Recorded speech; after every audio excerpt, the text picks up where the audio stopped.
welcome to a special Lil Beaver Brewery showcase episode of Brutal Battle. Sounds kind of weird. Lil Beaver. I don't know if people knew that Lil Beaver Brewery is a thing, and it's, yes, Lil as in Lil.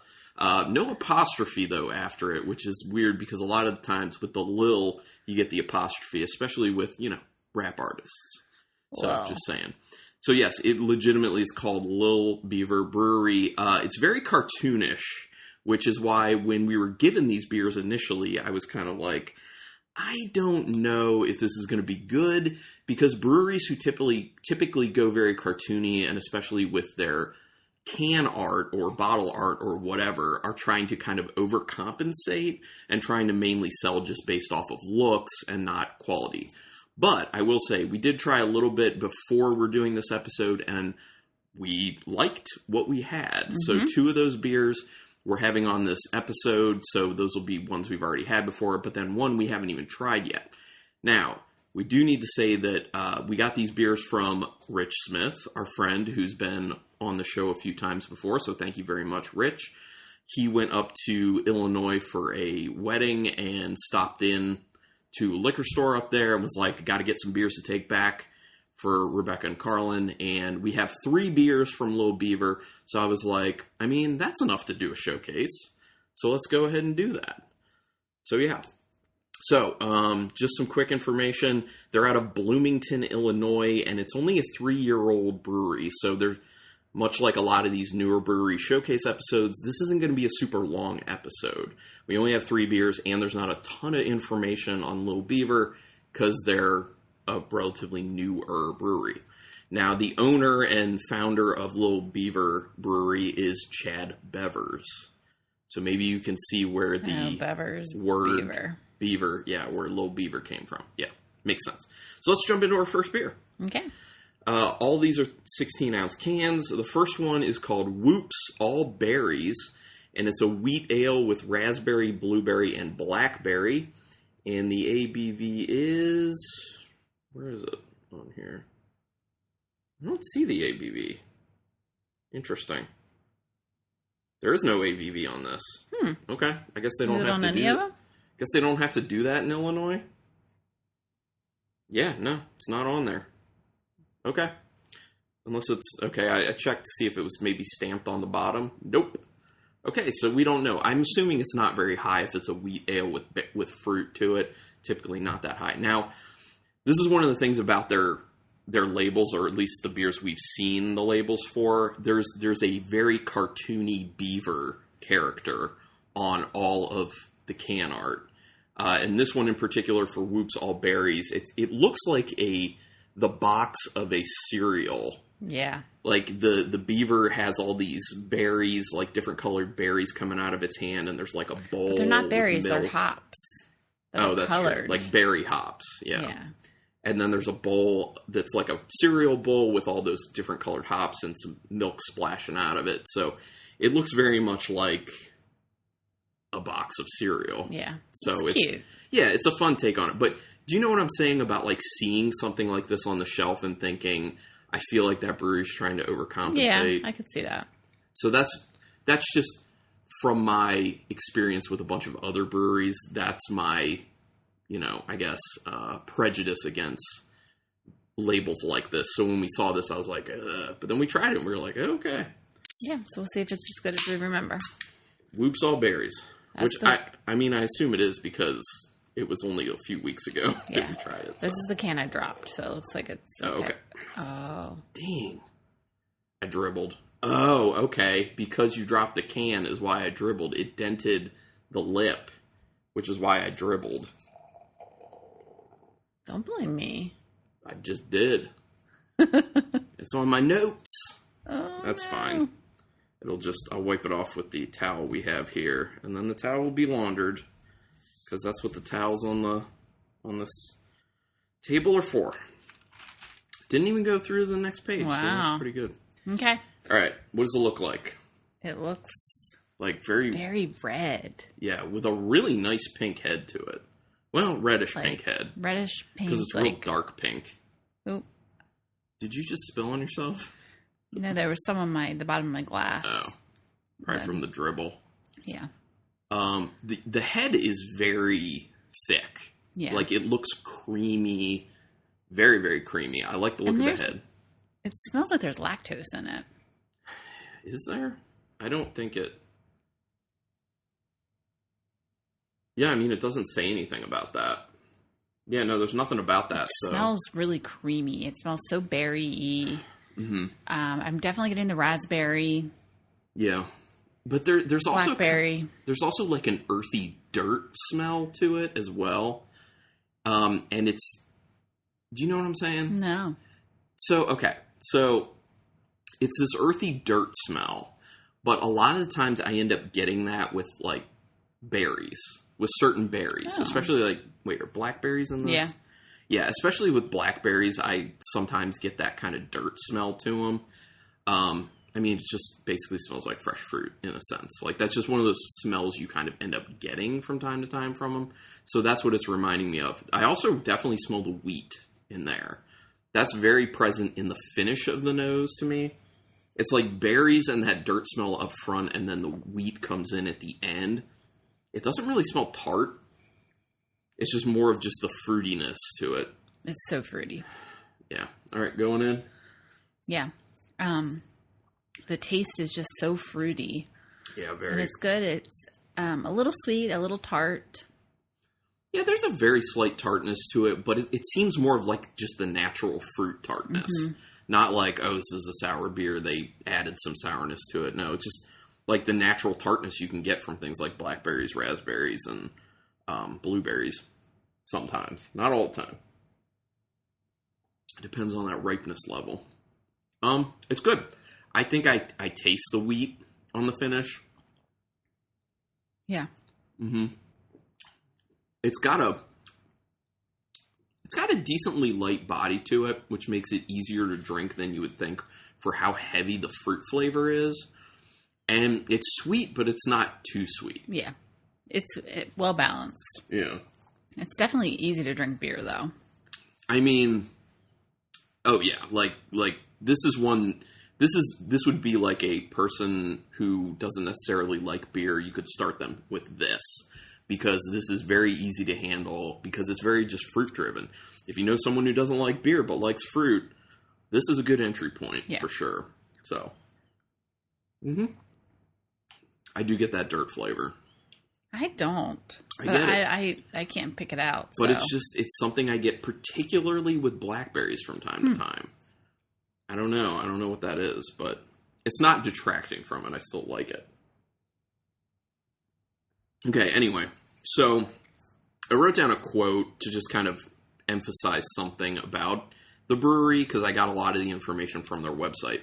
So this quote is, "You can expect big flavors out of our little brewery." So throughout the way they write about their own brewery, it is very flowery and playing into this kind of mythology of the Little Beaver.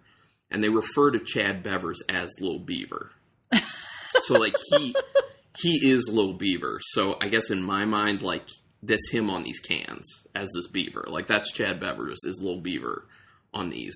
So I don't know if people call him that in real life, but that's how it's written on the website. It's kind of weird. Yeah. It's definitely weird. Like, they keep with that theme with the way they write about it, write about the brewery on the site, including when they were talking about him, you know, having friends try beer.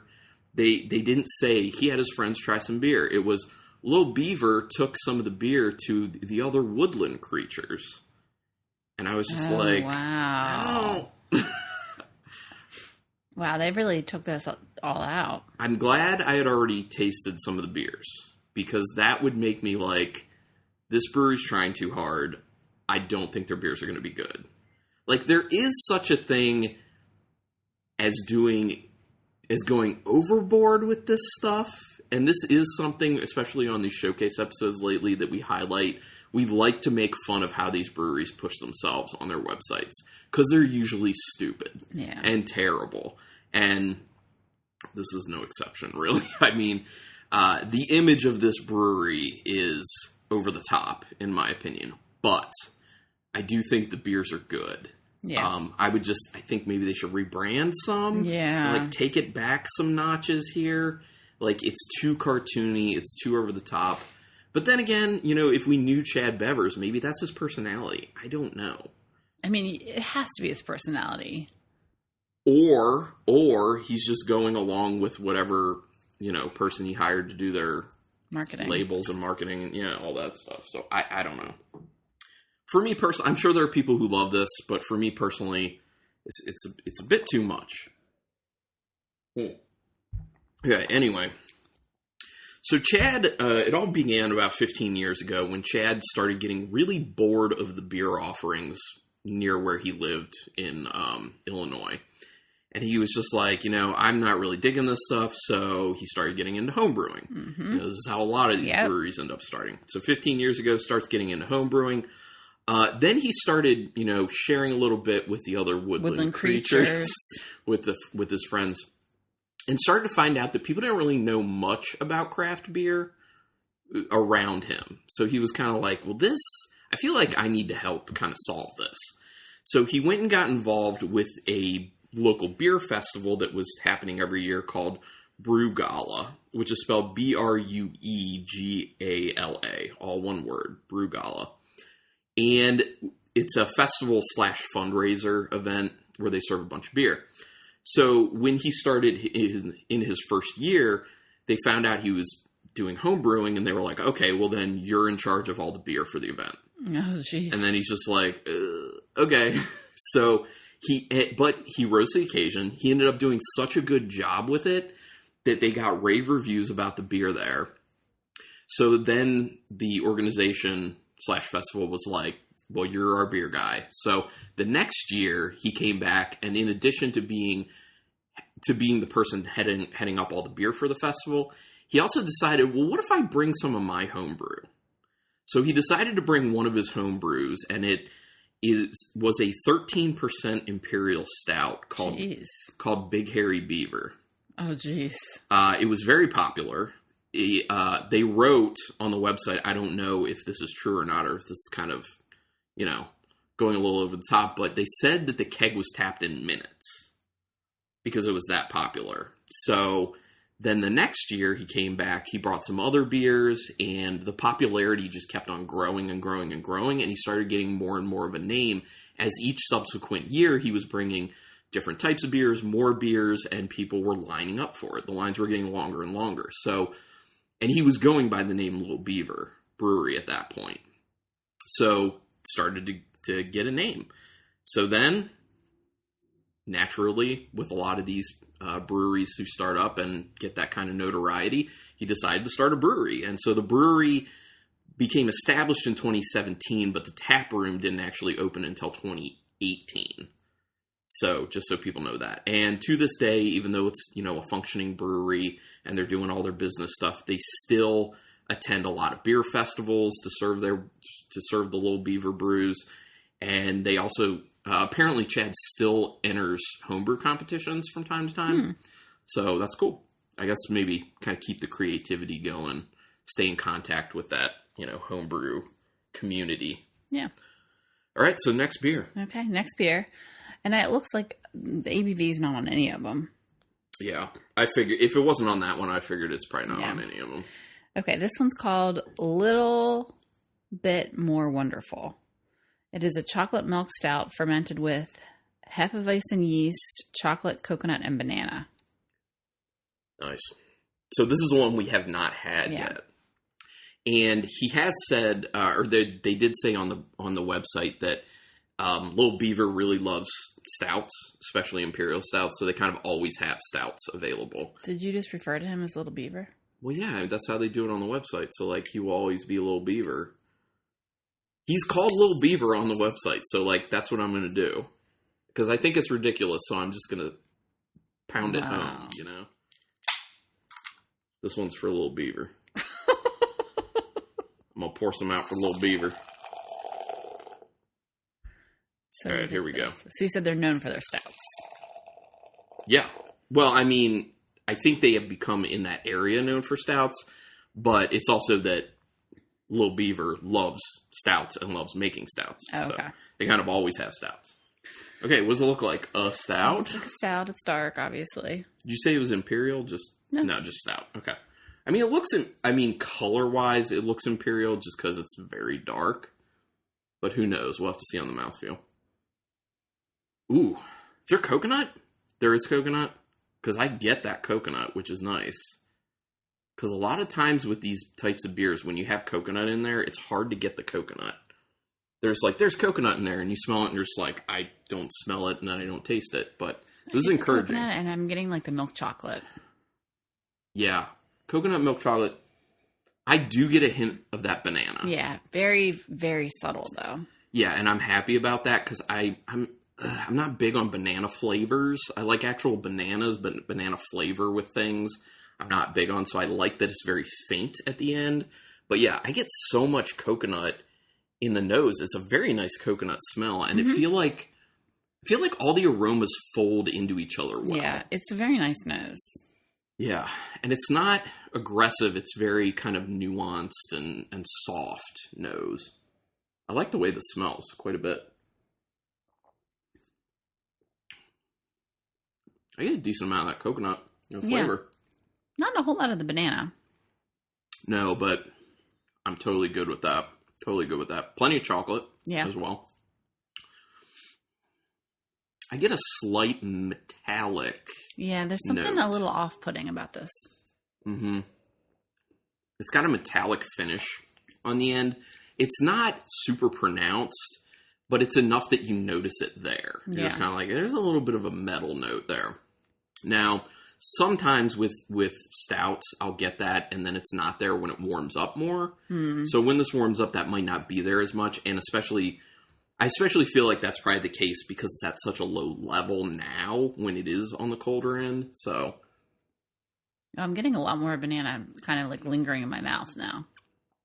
Yeah, the banana does grow with sips, but it's still not super big. So I'm good with it. And even though I say I'm not big on banana flavors and things, I think it's adding something positive to works. the beer. Everything, all the flavors work together. Yeah. I'm just very happy with how coconutty it is. Because like we've said, coconut is something that shows up in beers plenty, and you can't find it. Yeah. Like, they're like, oh, this is done with coconut. Okay, well, let me taste it. I can't. I mean, it's definitely chocolate and coconut. Mm-hmm. Are the two predominant flavors. That's good. Yeah. I like that. I was concerned about that one, for me personally, just because the banana in there. Like, whenever I see certain words as ingredients, I'm like, oh, God, I don't know. Yeah. But that's nice.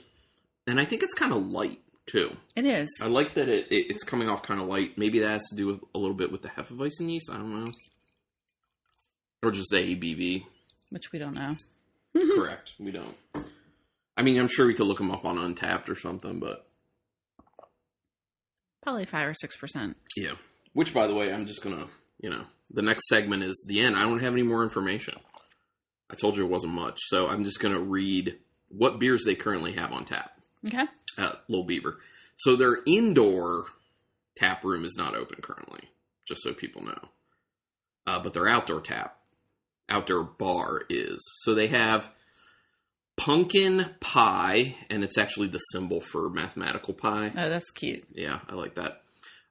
So it is just a yam beer, is what they're saying. Chiggity Czech, which is a Czech Pilsner. I like that name. That's funny. Blueberry Crumble, which is a American wheat beer with blueberry, cinnamon, and vanilla. Oh, I bet that's good. That sounds really good. Legendary Lemon, which is a blonde ale with lemon, vanilla, and milk sugar. Oh, I bet that's good, too. That also sounds good. Alien Beehive, which is an imperial IPA with honey and lots of hops. Yeah, it looks like lots of hops. They list all the hops. It's a lot. It's like Warrior, Cascade, Centennial, Citra, Lemon Drop, Simcoe. Yeah, it's a lot. Tallulah? Okay, Tallulah, which is a honey blonde ale with honey, plums, strawberries, blueberries, and blackberries. They don't like to do straight up beers, it seems like. Yeah. Do like a lot of extra stuff, which is cool. I dig that. I think that's cool. A little bit more wonderful, which is an experimental chocolate milk stout. That's this one. Oh, little bit more wonderful. Okay, yeah, that's that one. Sorry. We just had that one. They have an apple cider called Stiffy's Caramel Apple Cider. They have CAS Space Crystals, which is a hazy double IPA, triple hopped with Centennial, Azacca, and Sultana. They have a hazy IPA called Citraic. I'm sure that has Citra hops in it. Legendary Lemon, which is a blonde ale with lemon, vanilla, and milk sugar. And Wambos, which is a Imperial IPA, which is apparently it's an Imperial version of a pale ale that they do called Wambos. So this is the Wambos. Oh. See the cartoon aspect of that name. Mm-hmm. And then let me see if they have anything different in their beers to go. They do, at least one. PDC, which is a Mexican-style lager with lime zest and juice. And that's the only different one for it to go. So I think that tap list sounds good. Pretty dang good. Like, I'd want to try everything there, honestly. Mm-hmm. So let's go to our last beer then. Okay. And this is another one that we've had, and it may end up being our favorite, actually. Because I remember it being quite good. I was just about to start opening it. I have to say what it is. It's called The Lord of the Peach Rings. And yes, on the can art, little Beaver is dressed like Gandalf from Lord of the Rings with the beard and the staff and everything. And then in the other hand, holding one of those candy peach rings. You know, it's like half like a yellow color and half orange. Yeah. So it's a hazy sour milkshake IPA with peaches and milk sugar. So let's get into this. You know, little Beaver. Little Beaver. Oh, I already got that peach smell as soon as I cracked it. I didn't even have to have it near my face. Just popped right out at me. I remember this being really peachy. Yeah. Well, and that was one of the things I remember about this that made me start thinking, I think this is going to probably be our favorite. We'll see. So, I mean, it looks like an IPA. It's a little hazy, not super hazy, but yeah, it's like orange looking. Looks like an IPA for sure. It just smells so peachy. Ooh. It smells like peaches and cream. Goodness. Yeah, it's very peaches and cream. There is that really nice kind of smooth creaminess in the nose with a nice vanilla coming through. Yeah, it's just like peach. Yeah, it's just like peach vanilla. I mean, if someone made me smell this, I wouldn't guess it's a beer. There is a little bit of a beer smell to it, but yeah, it's not strong. It's just very peachy, vanilla-y, creamy in the nose. It smells really enticing. I will say that. It tastes so good. It's so peachy, so creamy. It's so soft. Yeah. So soft. It's a little tartness there, but not too much. Yeah. Yeah, I like that. I mean, the idea of saying that it's kind of like those candy peach rings is pretty close. Mm-hmm. I mean, it does taste pretty close. It's very good. I don't know that I would be able to figure out that this is an IPA turned into this. I'd say just, a tart beer. Yeah, there's a good amount of the vanilla to it. I feel like the balance of the peach to the vanilla is good. Mm-hmm. I mean, there's more of the peach, but that vanilla is not that much less than the peach. It's good. But I think that's how it should be. Because you really do want to lead with that peach flavor and then, have the vanilla kind of be more of a backup to smooth it out afterwards. And that's kind of how the flavor is. It hits you with a lot of peach up front with that quick hit of tartness.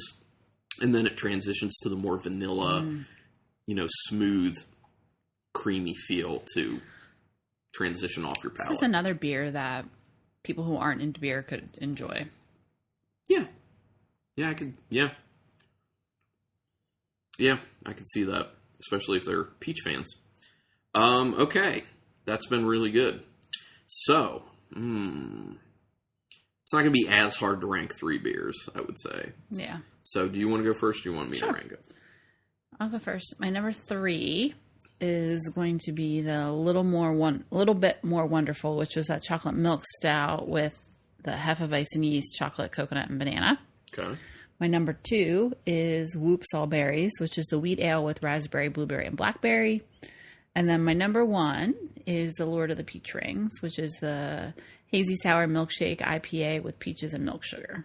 Got it. My number 3 is the Whoops All Berries. Mainly just because it is mainly just berry medley. I feel like it's good, but it's mainly just berry, pretty much. Plus, there's that little bit of that dirt flavor to it. Mm. So my number 2 is then the little bit more wonderful. I think that's really well done for what it is. And like I said, I was impressed with the level of the banana and how it actually adds to the beer, especially with me not liking banana. Right. And also the aspect of how well the coconut comes through in the beer. It's very well integrated, and the chocolatiness is good. So obviously my number 1 is the Lord of the Peach Rings. That's just so delicious. I like all these beers, but man, that Lord of the Peach Rings is very delicious. Love that. I would need more. Yeah. Like I would like to have more.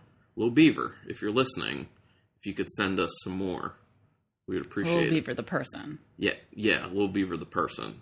Because these woodland creatures need more beer. These 2 woodland creatures need more beer. Yeah. But if you were a woodland creature, what would you be? Probably a chipmunk. Okay. I'd be a squirrel. Because I knew you'd be I love a squirrel. Squirrels in the first place. Yeah. So, just saying. So this squirrel and chipmunk need more beer. Anyway, yeah. Once again, thank you very much to Rich Smith. Thanks, Rich. Really do appreciate it, man. He brought us other beers, too, so that we'll have at least one beer mail episode that's all beers from him. And then I think we might have some more. Maybe not enough for a whole episode. We might do like a hybrid of like half from him and half from Kyle Norman. Big surprise. So, yeah. But thanks, Rich. And, yeah. If people want to contact us about ideas or feedback or whatever, questions, that's fine. BrutalBattlePodcast@gmail.com. Rebecca's working the Instagram. Yep, Brutal Battle Podcast. And yeah, thank you. So until next time. Keep it brutal.